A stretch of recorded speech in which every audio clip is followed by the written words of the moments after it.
हरे कृष्ण। पुरुषोत्तम मास की तीसरे दिन की कथा। प्राचीन का समय की बात है। एक नगर में एक बहुत बड़ा सेठ रहता था। उसके पास अपार धन संपत्ति थी। सोना चांदी अनाज के भरे भंडार, नौकर चाकर सब कुछ था। लेकिन इतना धन होने के बाद भी वह अत्यंत लोभी और कंजूस था।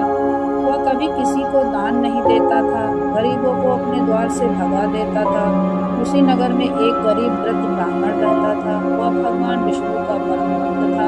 पुरुषोत्तम मास प्रारंभ हुआ।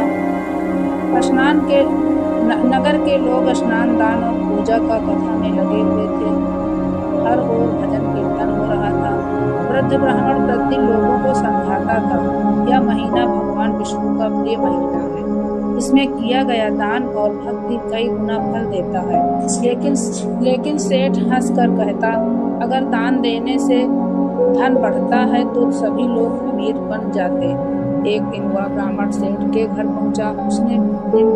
उसने विनम्रता से कहा, सेठ जी, पुरुषोत्तम मास में थोड़ा अन्न दान कर दीजिए। भगवान आपकी कृपा कई गुना बढ़ा देंगे। सेठ क्रोधित होकर बोला, मैं मेहनत से कमाता हूँ, यूं ही किसी को क्यों दूं?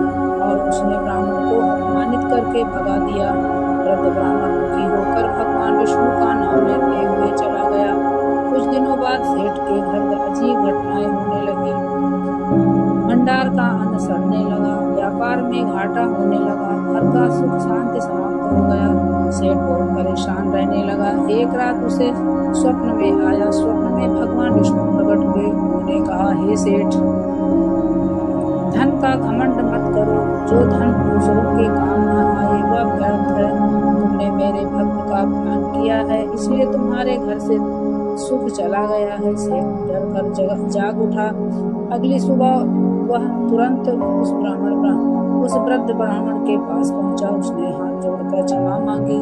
मुझसे बहुत बड़ी भूल हो गई है, कृपया मुझे क्षमा कर दीजिए। ब्राह्मण मुस्कुराकर बोला, भगवान का द्वार सभी के लिए खुला है। सच्चे मन से पश्चाताप करो और दान करो। उस दिन से सेठ पूरी श्रद्धा से गरीबों को भोजन कराने लगा, दान करने लगा और भगवान विष्णु की पूजा करने लगा।